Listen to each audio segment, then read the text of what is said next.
Students, कल हम 12th class का जो टॉपिक ले रहे थे टाइप्स ऑफ एसेक्सुअल रिप्रोडक्शन यानी अलैंगिक जनन के प्रकार।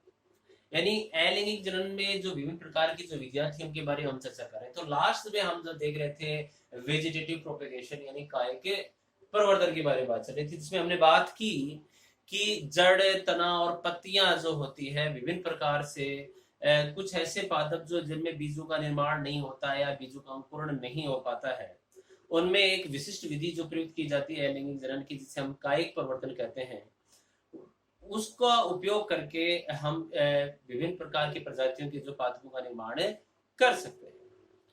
अब अगला जो टॉपिक अपना आता है, इसमें आता है टेरर ऑफ बंगाल यानी बंगाल का आतंक। ये आपकी कई कॉम्पिटिटिव एग्जाम में भी पूछा जाता है और बहुत ही इंपॉर्टेंट क्वेश्चन आता है कि बंगाल का आतंक किसे कहते हैं और क्यों कहते हैं। इसके पीछे भी रीजन है। जो बंगाल का आतंक जिसको कहा गया है वो जलकुंभी यानी आइकोनिया क्रेसिपिस को कहा गया है। क्यों कहा गया, इसके पीछे रीजन क्या है कि बंगाल में क्या किया गया कि इसको सुंदरता के कारण इसको जलाशय में उगाया गया। जितने भी वाटर सोर्सेस थे, नदी नालों में इसको उगाया गया। लेकिन कुछ समय बाद में हुआ, क्योंकि ये सुंदर बहुत था, इससे ये कहूंगी जलाशय की सुंदरता बढ़ा रहा था, लेकिन ये एक वाटर वीड बन गया, एक खरपतवार बन गया और बहुत तेजी से फैलने लगा। जिसकी वजह से क्या हुआ, एक तो जलाशय में जो जहाज जो जा रहे थे उनका रास्ता जो है वो बाधित होने लगा। दूसरा रीजन ये रहा कि ये जो जलाशयों की जो ऑक्सीजन थी सारी अब्जॉर्ब कर लेता, जिससे उस वाटर सोर्स में रहने वाले जितने भी एनिमल्स थे या प्लांट्स थे उनको ऑक्सीजन नहीं मिल पा रही थी, उनकी मृत्यु होने लगी। इसलिए इसे एक नाम दिया गया वाटर हाइसिंथ या बंगाल का आतंक, टेरर ऑफ बंगाल भी कहा गया।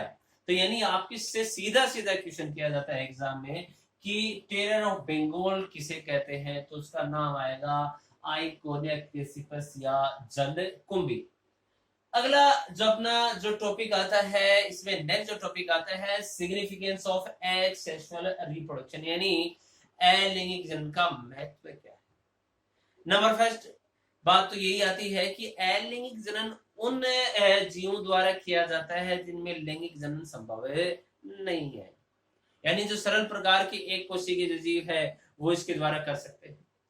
दूसरा, ऐसे भी जो पादप देखे गए हैं जिनमें बीजों का निर्माण नहीं हो पाता है, तो उनमें प्रजनन का एक आसान तरीका जो है वह अलैंगिक जनन हो सकता है।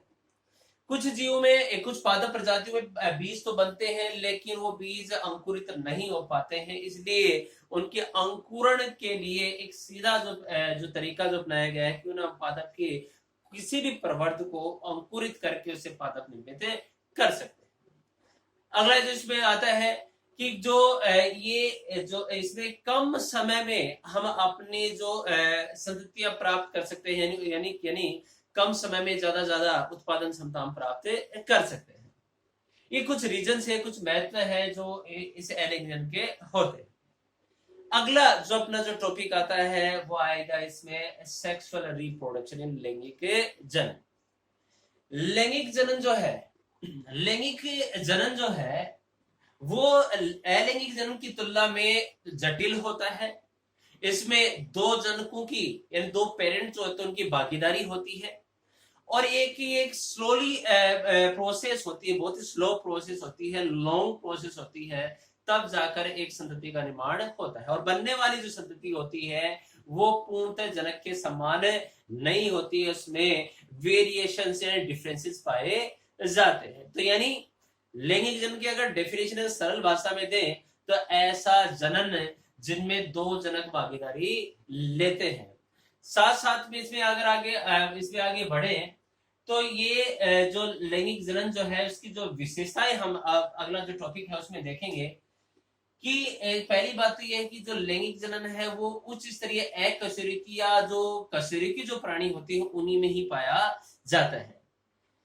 नंबर पहली जो इसकी विशेषता अगर हम देखें तो आती है पेरेंट्स, यानी इसमें जनक भागीदारी लेते हैं। यानी एक नर जनक होगा, मेल पेरेंट होगा और एक फीमेल पेरेंट इसमें भागीदारी लेते हैं, जिनके द्वारा युग्मकों का यानी गेमेट्स का फॉर्मेशन होता है जो कि हैप्लॉइड यानी अगुणित होते हैं। दूसरी बात इसमें देखें सेक्स ऑर्गन्स, यानी इनमें लिंग जो अंगों का जो है या प्रजननांग इनको कहते हैं वो पाए जाते हैं। नर में नर जनांग मेल रिप्रोडक्टिव ऑर्गन और मादा में मादा जनांग पाए जाते हैं। जैसे अगर बात करें पुष्टि पादपों की बात करें तो उसमें नर जनांग जो पुमंग होता है और मादा जनांग जो होता है स्त्री केसर या जायांग होता है। और नर की बात करें, जंतु की बात करें तो उनमें नर जनांग जो मुख्य जनांग जो टेस्टिस होता है और मादा में आपको अंडाशय जहाँ पे अंडाणु का निर्माण होता है और अन्य सहायक जननांग भी इनमें पाए जाते हैं। अगला जो इसमें देखें कि अगला जो गुण होता है लैंगिक जनन का वो मियोसिस यानी अर्धसूत्री विभाजन। अर्धसूत्री विभाजन यानी ऐसा विभाजन जिनमें जो संतति कोशिकाएं पुत्री जो कोशिकाएं होती है इनमें गुणसूत्री की संख्या अपनी जनक कोशिका की तुलना में आधी रह जाती है। लैंगिक जनन में अर्धसूत्री विभाजन इसलिए होता है क्योंकि प्रत्येक प्रजाति में गुणसूत्र की संख्या नियत बनाए रखती है। जैसे मनुष्य में 46 गुणसूत्र है तो उसमें नर जनांगों में और मादा जनांग सभी में अर्धसूत्री विभाजन होगा ताकि 23 गुणसूत्र नर से आए और 23 मादा से, तब जाकर उससे बनने वाली संतति में 46 गुणसूत्र हो पाए। तो इसलिए गुणसूत्र की संख्या को नियत बनाए रखने के लिए अर्धसूत्री विभाजन होना बहुत जरूरी है।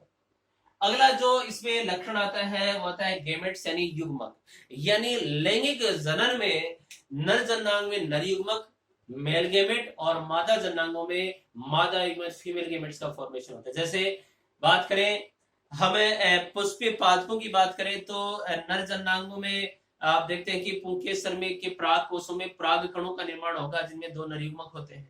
मादा जनांगों में अंडाणुओं का निर्माण होगा। उसी प्रकार जंतु की बात करें तो वर्षण जो होता है उसमें नर युग्मक शुक्राणु का निर्माण होता है और मादा में अंडाशय में अंडाणु का निर्माण होता है जो अगुणित होते हैं और ये नर युग्मक तथा मादा युग्मक होते हैं।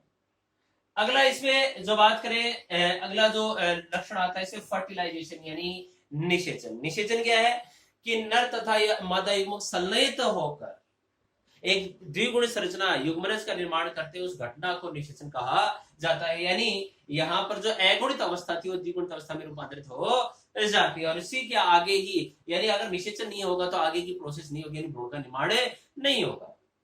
अगला जो आता है इसमें आता है जाइगोट यानी युग्मनज, यानी निषेचन के पश्चात एक द्विगुणित जो कोशिका बनती है, प्रथम जो कोशिका बनती है द्विगुणित वो युग्मनज होती है और इस युग्मनज में ही विदलन की क्रिया यानी क्लीवेज होंगे तब जाकर इसमें प्रारंभिक भ्रूण का निर्माण हो पाएगा।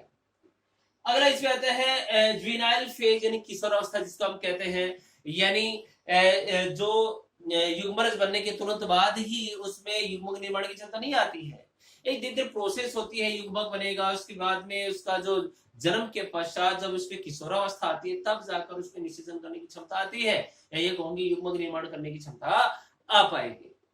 अगला इसमें जो गुण आता है लैंगिक जनन का स्लोअर प्रोसेस यानी बहुत धीमी, यानी अलैंगिक जनन की तुलना में ये विधि बहुत ही स्लो होती है, एक लॉन्ग प्रोसेस से गुजरती है। अगला इसमें आता है अल्टरनेशन ऑफ फेजेस यानी पीढ़ी एकांतर जिसको कहते हैं, यानी आपने देखा होगा कि यहाँ पे 2 पीढ़ियों का अल्टरनेशन हो रहा है, यानी युग्मक जो होते हैं अगुणित होते हैं, युग्मनज जो होता है उसके बाद में द्विगुणित अवस्था आ जाती है, यानी कहने का मतलब अगुणित और द्विगुणित दोनों पीढ़ियां अल्टरनेट फॉर्म में आती हैं, यानी लैंगिक जनन में अल्टरनेशन ऑफ फेजेस पाया जाता है। लास्ट इसमें जो कैरेक्टर जो दे रखा है इसका वेरिएशंस, यानी आपने देखा कि आधे कैरेक्टर जो होते हैं मेल से आते हैं और आधे कैरेक्टर फीमेल से आते हैं, तो बनने वाली जो ऑफस्प्रिंग होगी उसमें ज्यादा वेरिएशंस आती हैं, यानी और जो अपने जो मूल जो पेरेंट होते हैं उससे डिफरेंट जो कैरेक्टर वाली जो है ऑफस्प्रिंग का निर्माण होता है। और ये वेरिएशंस ही जो होती हैं ये न्यू स्पीसीज के फॉर्मेशन में हेल्प करती हैं और एडप्टेशन जो अनुकूलन की जो क्षमता में भी यही मेन रोल प्ले करती है। Thank you.